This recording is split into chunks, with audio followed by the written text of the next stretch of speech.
बीच में गीत के माध्यम से एक ऐसे बहादुर की कहानी, इस आजमगढ़ की माटी में पैदा हुआ वह शेर जिसका कोई जवाब नहीं है मेरे साथी। राजनीतिक क्षेत्र में, सामाजिक क्षेत्र में जिस व्यक्ति के विषय में मैं बताने जा रहा हूं, थोड़ा ध्यान दीजिएगा। उस जवान की गाथा जो गरीबों के लिए हमेशा तत्पर रहा करते हैं, चाहे वो पिछड़ा हो, दलित हो, मुसलमान हो, सारे साथियों के हृदय से तन मन धन से मदद करने वाले उस इंसान के लिए मैं बता रहा हूं आपसे। लोग कह रहे हैं क्या,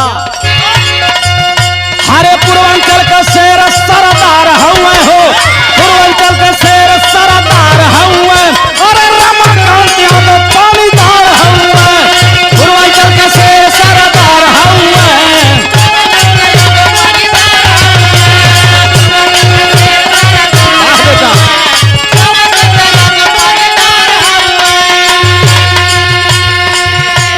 मेरे साथी तमाम नेताओं को हमने देखा है, रमाकांत यादव की एक अलग छवि है, इसलिए कहना है रमाकांत यादव जी आजमगढ़ की धरती पर पैदा हुए वह समय था, इसलिए कहना है भाई साहब कि अरे 1 जुलाई सन 57 का समैया, 1 जुलाई सन 57 का समैया, माई राजदेई गोदी पैदा भइल भैया, माई राजदेई।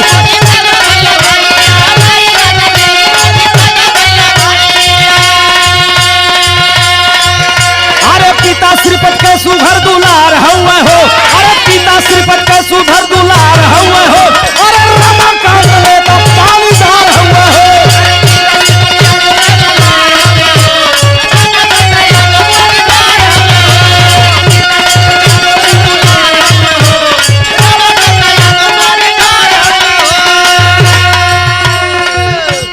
माई का नाम श्रीमती स्वर्गीय राजदेई देवी और पिता श्रीपत यादव जी, आपके गोद में, माई राजदेई देवी के गोद में सन 1 जुलाई सन 1957 को एक बेटा पैदा हुआ, जौने बेटा का माई बाबू नाम रखलन बाबू रमाकांत यादव जी।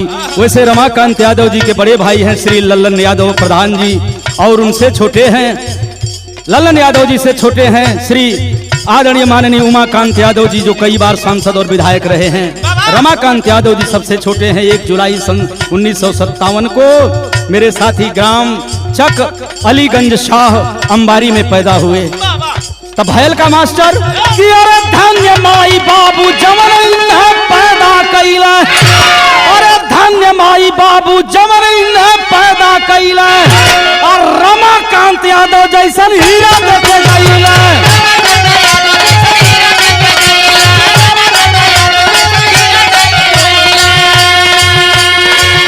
अरे रग रग में साहस अपार हुए हो, अरे रग रग में साहस अपार हुए हो, अरे रमाकांत ने तो पानीदार हुए हो।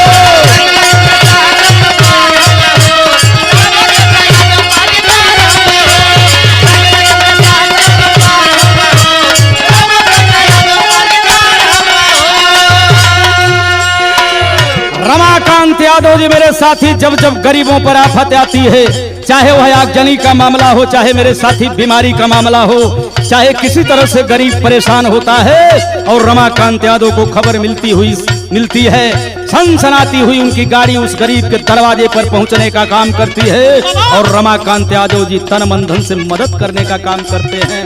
इसलिए कहना है लोगन के आवाज का कि अरे जब जब गरीबवन पर आफत बाबू आवे, अरे जब जब गरीबवन पर आफत बाबू आवे, तब पाई के खबरिया भैया नंगे पाँव धावे।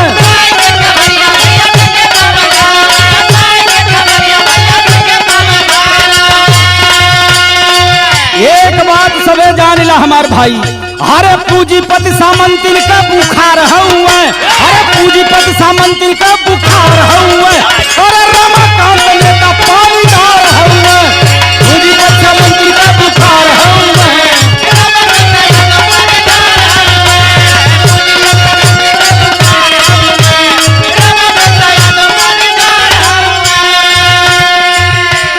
मेरे साथी हमने कहा पूंजीपति सामंतिन का बुखार हुआ, पूंजीपति सामंती जो समाज में अन्याय करने वाले हैं, जब रमाकांत यादव का नाम सुनते हैं तो मेरे साथी भागने की जगह नहीं पाते हैं।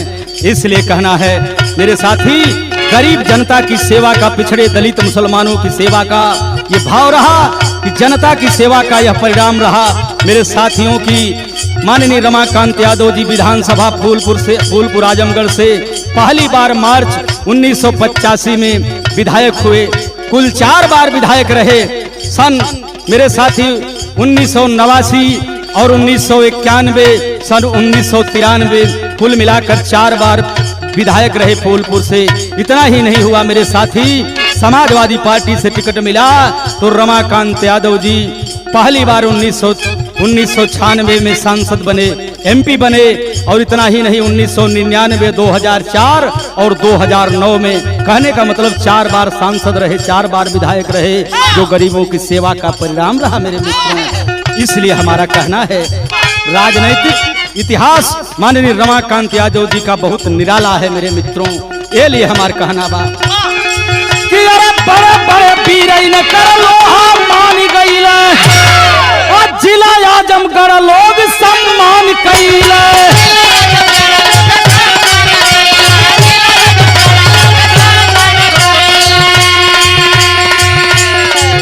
अरे पिछड़ा दलित का ही प्यार हुआ, अरे पिछड़ा दलित का ही प्यार हुआ, अरे रमाकांत सांसद परिवार हुआ, अरे पिछड़ा दलित का ही प्यार हुआ।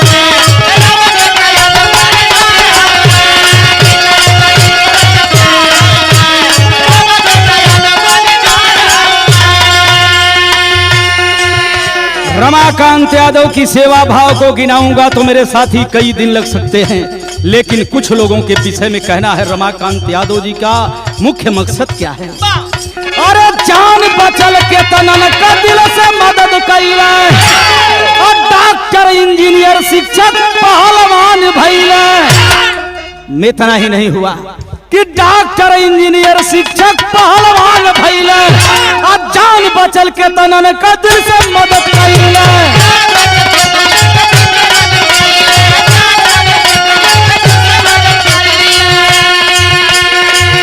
अरे जंगी जवान दिलदार हुआ, अरे जंगी जवान दिलदार हुआ, अरे रमाकांत नेता पानीदार हुआ।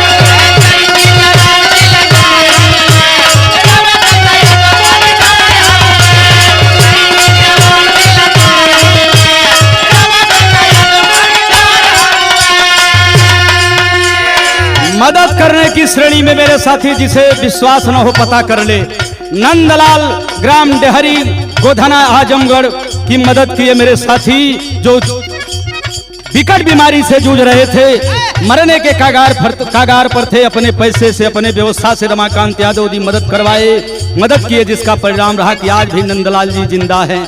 इतना ही नहीं मेरे साथी, चौको बुजुर्ग तरौका लाट घाट में राजेश यादव जी का घर है मेरे साथी। वह आदमी विकलांग हैं, कोई सहारा नहीं था। किसी आदमी ने बताया कि राजेश की बहन की शादी नहीं हो रही है, राजेश यादव की। मेरे साथी रमाकांत जी यादव जी जाते हैं और उनकी बहन की शादी की सारी व्यवस्था करके, कन्यादान करके मेरे साथी उस बहन की, उस बेटी की शादी को करवाने का काम करते हैं। इतना ही नहीं मेरे साथियों, यह श्याम कुंवर यादव आपके सामने खड़ा है। यह प्रत्यक्ष उदाहरण है, जब मेरी खुद की माँ को कैंसर हो चुका था, कोई सहारा नहीं था। हम गरीब बाप के बेटा हैं मेरे मित्रों, कोई सहारा नहीं था। खेत बाड़ी बिकने के कागार पर था। माँ रो रही थी, मैं रो रहा था। बनारस के रेलवे कैंसर हॉस्पिटल में लेकर के मैं माता जी को दवा कर रहा था, किसी तरह से कर्जा उधार लेकर के। किसी के माध्यम से रमाकांत यादव को खबर मिली कि श्याम कुंवर की माँ को कैंसर हो गया है। रमाकांत यादव जी पहुंचते हैं railway cancer hospital Lahartara Varanasi. मेरे साथी जब मुझसे मुलाकात हुई, पूछे श्याम कुंवर क्या हाल है। क्या बताऊं मेरे साथी, उस समय की बात। देखा रमाकांत यादव को है श्याम कुंवर, मेरे साथी आंख से आंसू चलने लगा। माई हमारे पूछ रहे, बाबू यह एमपी साहब हुआ। हमने कहा हाँ माई है हुआ। एमपी साहब पकड़ लिए श्याम कुंवर, रो नहीं, रो मत, मैं आ गया हूँ। हमने कहा साहब कुछ नहीं रह गया, माई हमार मर जाई।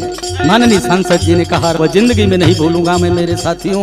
उन्होंने कहा कि श्याम कुंवर एक बात ध्यान दो, माई के पकड़ ले हूँ, एक हाथ से हमके पकड़ ले हूँ। रमाकांत यादव जी कहे माता जी इतना सुन लीजिए श्याम कुंवर, सुन लो, मौत को तो मैं नहीं रोक सकता, लेकिन श्याम कुंवर जब तक रमाकांत यादव जिंदा है तब तक कि तुहार माई दवाई के अभाव में ना मरे पाई।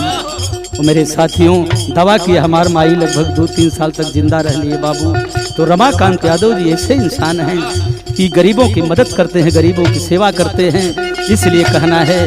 और जहाँ तक सवाल है मेरे साथी, कहना है क्या, तमाम डॉक्टर, इंजीनियर, शिक्षक, पहलवान अपने पैसे से बनाते हैं, अपने खर्च से बनाते हैं, जिसके प्रत्यक्ष उदाहरण हैं उत्तर प्रदेश के सरी रेलवे में नौकरी करते हैं रमाशंकर यादव पहलवान जी। कितनों का नाम गिनाऊं मैं मेरे साथियों, इसलिए हमारा कहना है क्या, अरे गुरु राम मूरत सरी कमला है साथी, अरे गुरु राम मूरत सरी कमला है साथी।